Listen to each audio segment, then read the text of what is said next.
Donc un poster particulier sur la structuration de notre équipe.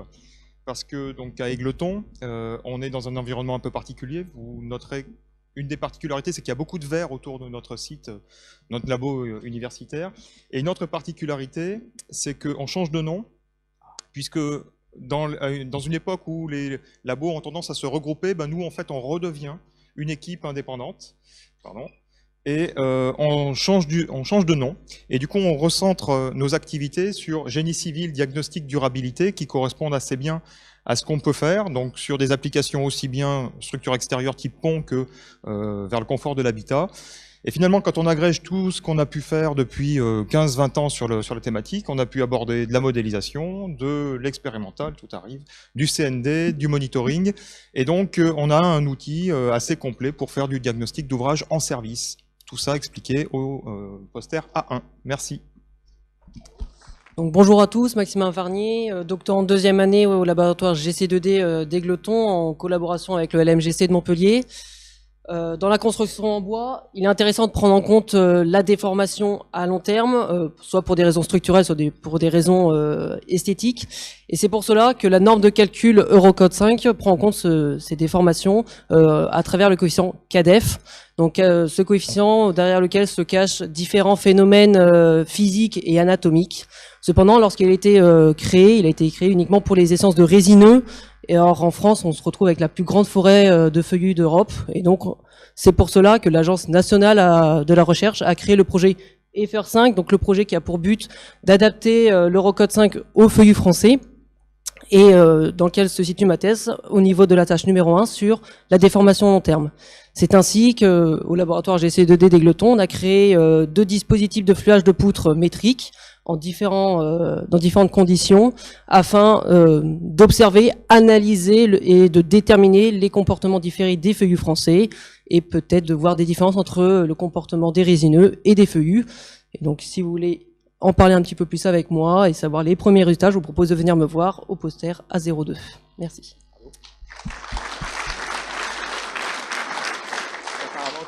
Tu lances dans la suite. Voilà. Oui, alors bonjour, je m'appelle Annabelle Desjardins, je suis chercheur dans une unité INRA, AGPF, Amélioration génétique et physiologie forestière à Orléans. Sur le poster A3, je vais présenter les travaux qui ont été réalisés par un étudiant de Master 2, Paul Marchand, et qui a mis en place une technique d'imagerie spectrale en spectroscopie ATR-FTIR. Alors, vous devez sûrement connaître les techniques de spectroscopie infrarouge, qui permettent souvent qui sont un outil robuste pour l'analyse de la composition chimique de la biomasse végétale. Et là, en fait, c'est souvent utilisé, par exemple, sur de la poudre de bois, sur un échantillon qui est représentatif de l'ensemble du bois. Mais dans notre cas, on est intéressé à étudier le bois dans son hétérogénéité, c'est-à-dire d'avoir des spectres infrarouges au niveau des parois des cellules, que ce soit les fibres ou les rayons, voire même des sous-couches dans la paroi. Donc c'est pour ça qu'on a mis en place cette technique de spectroscopie couplée à de la microscopie. Voilà, alors sur le poster, je vous montrerai un exemple d'application sur un bois particulier qui a des propriétés à la fois chimiques et mécaniques particulières, donc le bois de tension de peuplier. Et donc je vous invite à me rencontrer pour discuter de cela avec moi.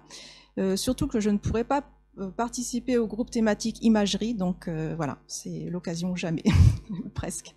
Merci. Alors, bonjour à toutes et à tous. Rémi Curti, je suis doctorant en 3e année au laboratoire Bourguignon des matériaux et procédés à l'ENSAM de Cluny. Je travaille sur l'analyse et la modélisation des efforts de coupe lors de la coupe du hêtre vert. Ok. Donc plus précisément, en fait, je m'intéresse au procédé d'équarrissage des grumes lorsqu'elles entrent en scierie. Alors lors de ce procédé, donc les billes sont équarries à l'aide de fraises coniques de très grand diamètre, qu'on appelle slabber ou canter selon l'application, et on génère une grande quantité de plaquettes par ce procédé. Et ces plaquettes ont des dimensions qui peuvent varier énormément selon les paramètres de coupe, et leur dimension est aussi quelque chose de crucial pour leur bonne valorisation. Comme les paramètres de coupe qui peuvent influencer ces dimensions sont très nombreux, on a décidé d'avoir une approche de modélisation numérique du procédé. Sauf que pour valider la cohérence de notre modèle, on a décidé de faire toute une campagne d'essai sur les principaux paramètres de coupe qui sont évoqués sur la slide. Et donc, je vais vous présenter sur le poster A4 les résultats de cette campagne d'essai, donc des efforts de coupe. On a fait aussi de l'imagerie rapide et sur lequel on est venu appliquer une couche de corrélation d'image pour mesurer les champs de déplacement et de déformation sur les échantillons. Voilà. C'est le poster C'est le poster A4. A4. Merci. Deuxième clunisoire. Bonjour à tous. Pour ne pas faire comme mes collègues de Égleton, cette année, je ne change pas d'affectation, donc je vais être au Labomap encore, à Cluny, aux arts et métiers, pour la première fois de mes GDR. Cette année, je vais vous présenter un petit peu les problématiques d'usinage du bois et comment, en gros, prendre en compte l'orientation du fil dans la problématique de la fabrication assistée par ordinateur. Donc, en gros, comment on va venir intégrer des efforts différents selon comment on attaque la fibre et couplé avec l'état de surface de notre pièce usinée. Donc, je vous propose de venir voir tout ça au poster A5. Merci. Merci. Le A6. Une belle route Gaulie. Alors, le A6. Bonjour, donc Geoffrey Viguier de l'ENSAM de Cluny aussi. Je viens vous parler de travaux qu'on effectue dans le cadre du laboratoire mixte Beauply. Laboratoire mixte Beauply, c'est un dispositif de la région Bourgogne-Franche-Comté qui permet d'associer un industriel et un laboratoire de recherche. Dans ce cas-là, c'est l'ENSAM de Cluny, la région qui finance, donc la région Bourgogne-Franche-Comté, et l'entreprise Brugère, qui est un dérouleur de hêtres et fabricant de contreplaqués de hêtres.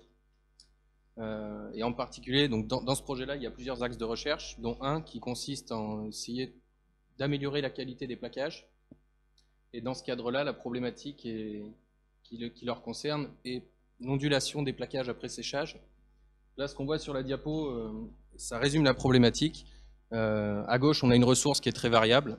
Et à droite, on a un produit, le plaquage, qui lui aussi se retrouve très variable.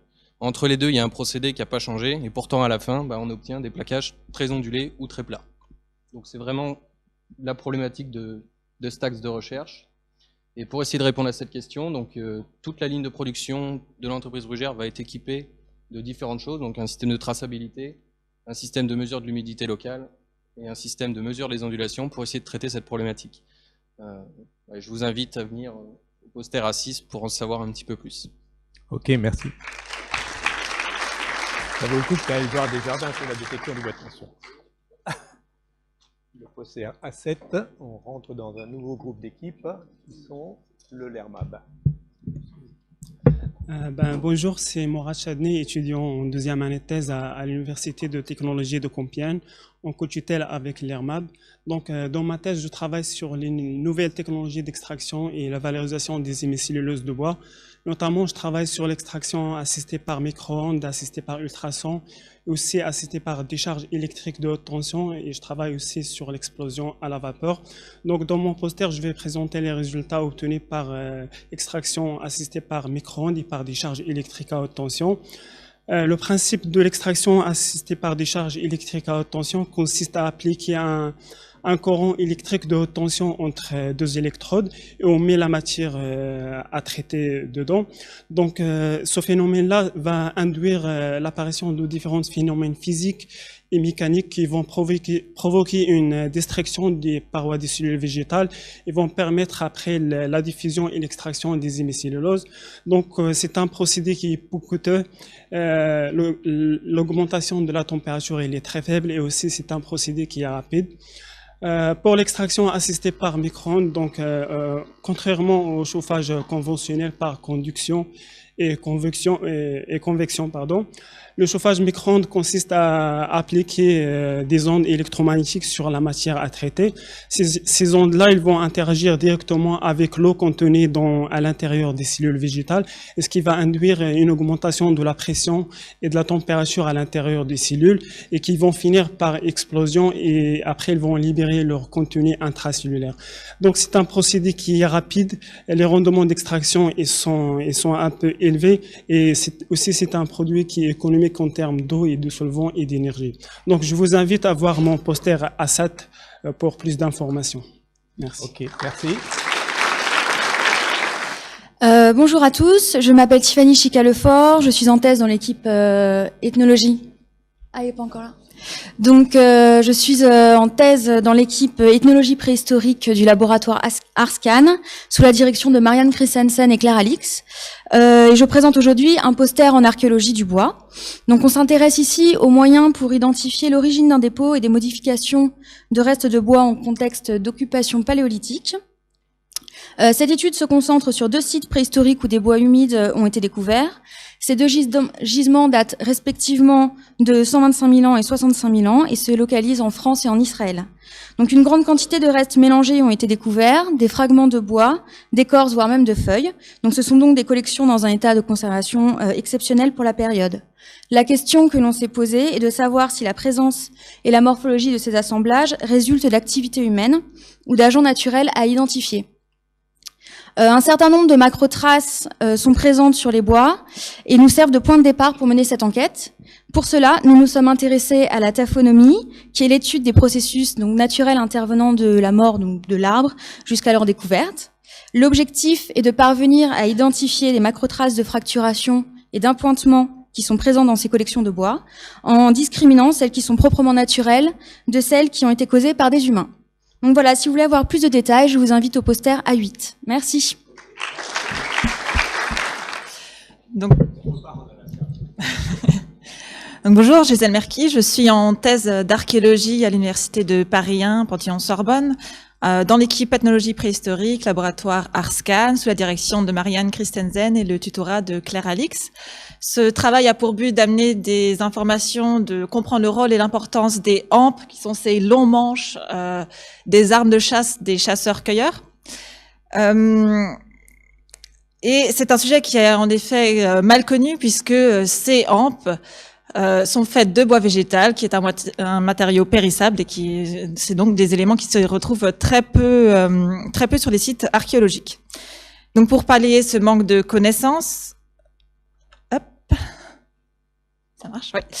Pour pallier ce manque de connaissances sur les hampes, je compare l'équipement de chasse des Aléoutes et Aleutiques d'Alaska méridionale et celui des Kaweskar et Yagan de Patagonie australe. Donc ce sont des objets qui ne sont pas archéologiques mais ethnographiques, donc qui ont été collectés directement auprès des peuples de chasseurs-cueilleurs récents entre la fin du XVIIIe siècle et le début du XXe siècle. Donc c'est des objets qui sont encore complètement conservés, hampes comprises.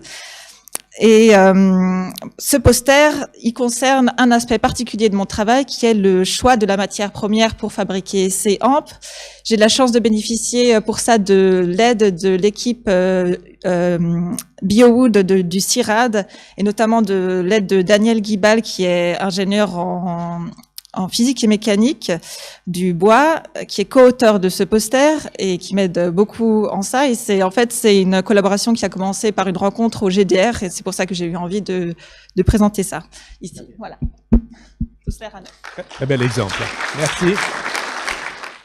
Bonjour, je me présente, Airi Osama, un étudiant en 2e année en thèse avec le laboratoire l'ERMAP. C'est bon. Le travail que je vais présenter est intitulé « Quantification de la précision des procédés d'usinage bois robotisé ». En fait, l'utilisation des robots industriels se limite à l'exécution de certaines tâches spécifiques telles que la manutention, la palettisation et la finition. Alors que dans le domaine d'usinage du bois, l'utilisation de ces types de robots industriels, dit aussi anthropomorphes, n'est pas encore répandue. C'est pour cela, notre travail s'inscrit dans le cadre de la robotisation des opérations d'usinage bois par enlèvement du matière. L'utilisation de ces types de robots est soumise à certaines contraintes, parmi lesquelles des contraintes non négligeables, parmi lesquelles on peut citer les efforts de coupe qui engendrent des déviations au niveau des trajectoires et dégradent la précision des usinages. C'est pour cela, l'objectif de notre travail est d'étudier et caractériser la précision d'opérations robotisées d'usinage dans le matériau bois.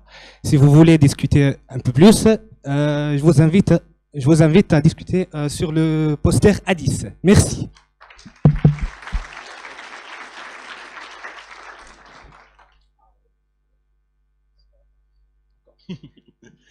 Bonjour, Thibaut Bénistan, donc parmi la grande suite des doctorants du LERMAB que vous allez voir là, dans les quelques minutes. Je travaille sur le projet FR5 et la caractérisation mécanique en fait, des bois feuillus français en vue de leur meilleure intégration aux Eurocode 5. Donc l'idée du projet, elle vient de deux constats. Le premier, c'est le manque d'adéquation entre la forêt française, principalement constituée de feuillus, et l'utilisation qu'on en fait en structure. Vous avez au-dessus une jolie structure en lamelé collé d'épicéa. Et puis le deuxième constat, c'est qu'à l'heure actuelle, les bois valorisables en tant que feuillus dans la construction, ce sont des bois qui sont plutôt destinés à de la menuiserie au niveau de leur qualité. Donc l'idée, c'est de travailler sur tous les bois de basse classe, issus des billons de classe C et D. Donc le projet, il s'axe autour de deux grands axes. Le premier, c'est toute la partie corrélation entre les propriétés mécaniques, c'est-à-dire au travers de différentes campagnes d'essai, nous allons déterminer donc les propriétés dites secondaires, donc les résistances en compression, en traction et en cisaillement. Et puis nous allons trouver les corrélations avec les propriétés dites principales, résistance en flexion, module d'élasticité et masse volumique. Nous travaillons sur les trois essences qui ont le plus gros potentiel au niveau du territoire français, à savoir le hêtre, le chêne et le peuplier. La deuxième thématique, c'est tout le comportement des assemblages, avec une première partie qui concerne des essais de portance locale, afin de déterminer les modules de fondation et les rigidités, une théorie de l'analyse limite suivant le code de calcul Eurocode 5, et puis différents essais mécaniques, afin de pouvoir juger en fait des effets de nombre efficace dans les assemblages. Donc si vous voulez avoir un peu plus d'éléments et les premiers résultats d'essais que nous avons, vous pouvez venir me voir au poster A11. Good afternoon, everybody. I'm a first-year PhD student at the LabMap Laboratory University of Lorraine. My topic is the vibration performance of the cross-laminated timber panels. Connected through by wood dowels, and the objective is to develop the free adhesive engineering timber product, and my research is focused on the vibration service ability for the floor system. Both experimental and numerical approach are considered. And for more details, you are kindly invited to visit my poster. Thank you for your attention. Bien, bonjour à tous, je m'appelle Romain Lemaitre et je suis actuellement en deuxième année de thèse aussi au LERMAB sur le site d'Épinal. Et mon sujet de thèse gravite autour du comportement mécanique des assemblages dans les structures bois.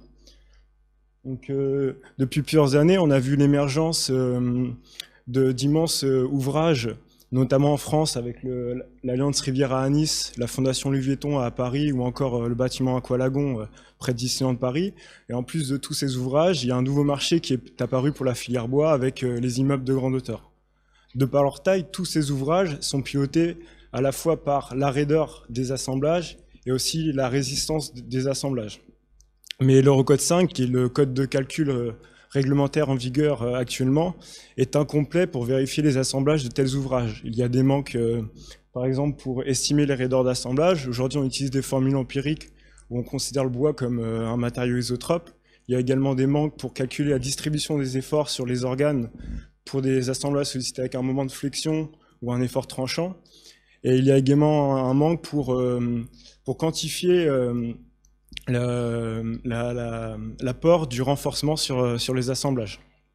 Donc, en 2020, l'Eurocode 5 va être mis à jour, et c'est en prévision de cela que l'action COST FP1402 a été créée en 2014 afin de mutualiser toutes les recherches scientifiques qui ont été faites sur les calculs des assemblages et ainsi les intégrer dans la nouvelle version de l'Eurocode 5 et combler les manques actuels du code.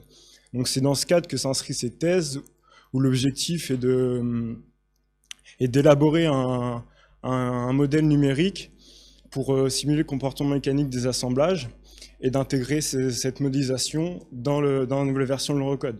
Cela permettra aux utilisateurs de l'Eurocode 5 d'avoir à leur disposition un outil numérique pour les aider dans leur choix de conception ou de dimensionnement des assemblages. Donc, pour ceux qui veulent plus de détails sur le modèle qui est utilisé dans la thèse, je vous invite à me rencontrer, mon numéro de poster, le poster A13. Good afternoon, everybody. My name is Chan Chau Tuan. At the moment, I'm in the second year at PhD dissertation at LabMap, a laboratory of University of Loire. My study subject is of finite element modeling of fine performance of gross laminated timber ensemble by different techniques.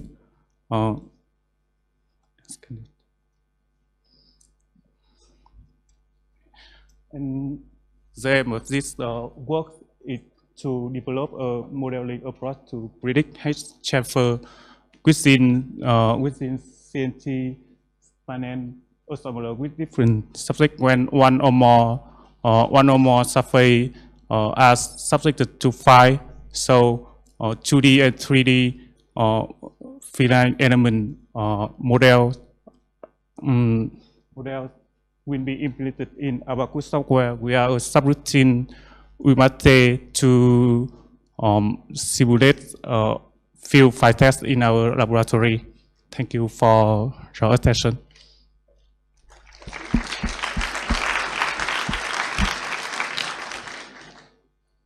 Bonjour, je suis Iman El-Houjairi, je viens du laboratoire LERMAP à l'Université de Lorraine avec mon encadrant Marc Oudjan et Mourad Khalifa.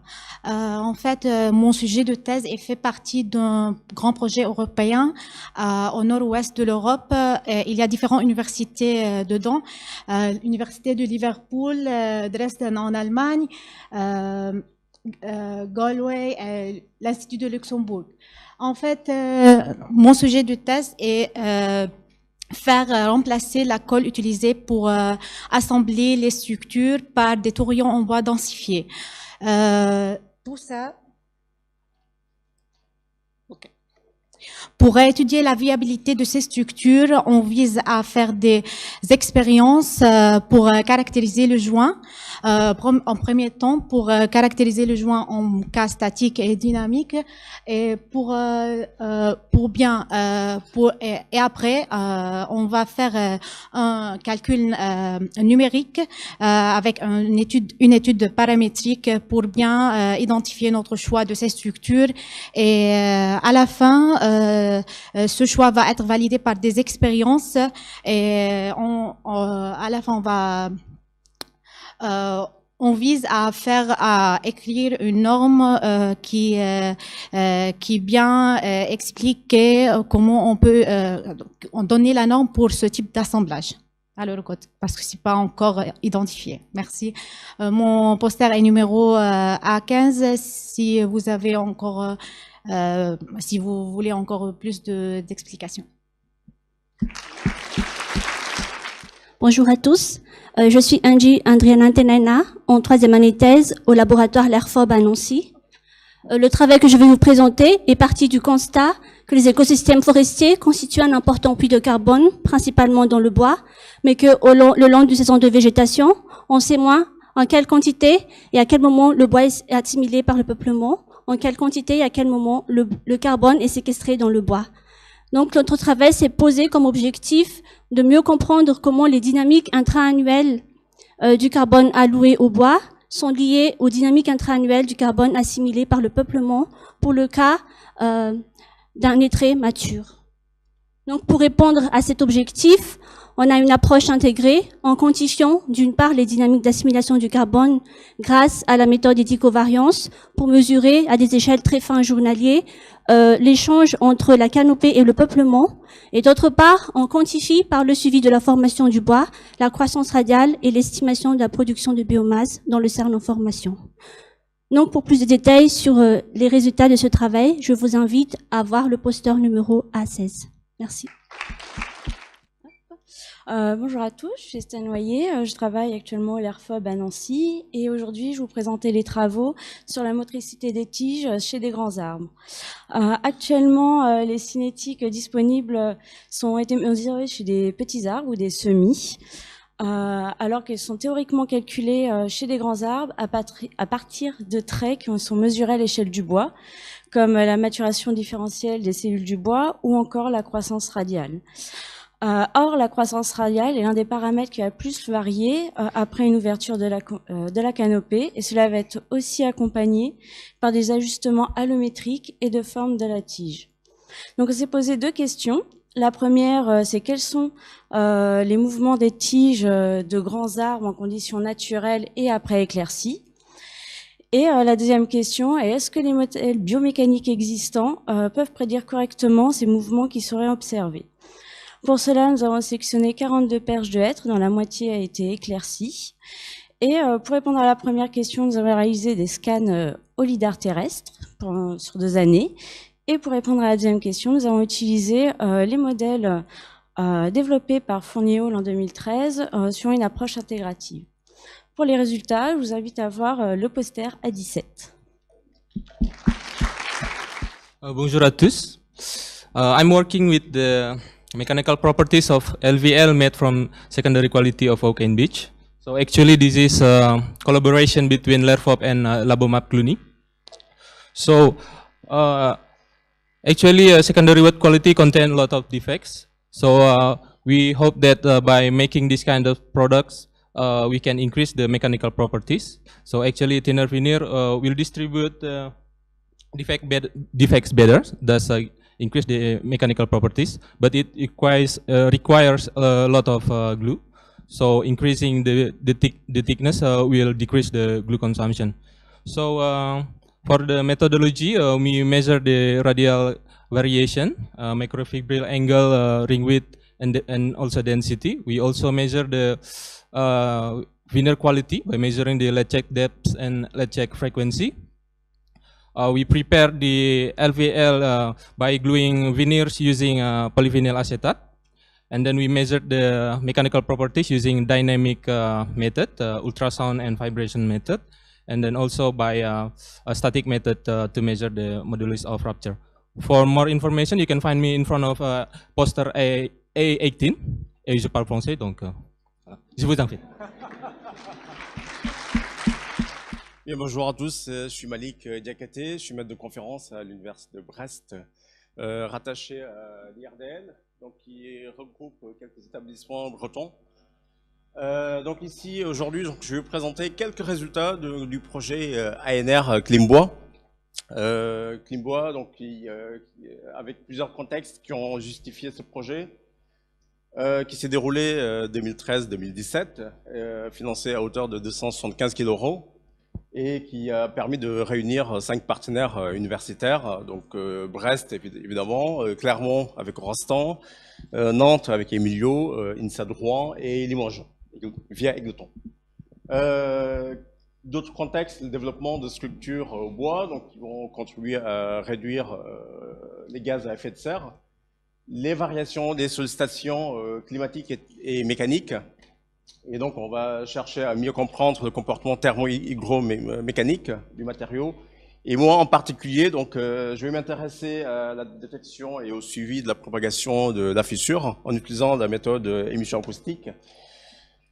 Et donc, des essais ont été réalisés. Alors, quelques illustrations juste pour pouvoir se situer.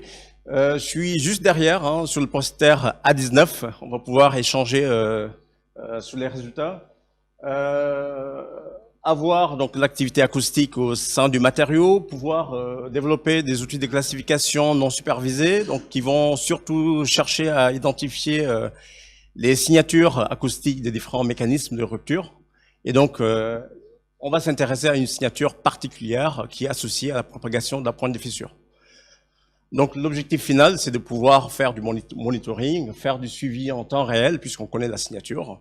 On va pouvoir faire des filtres et donc pouvoir suivre l'évolution de cette signature. Pour enfin pouvoir calculer des taux de restitution d'énergie, ainsi de suite. Et puis il y a eu aussi une confrontation expérimentation, simulation numérique. Et puis on va pouvoir échanger sur ces résultats-là à 19, juste derrière. Merci. Merci. Merci.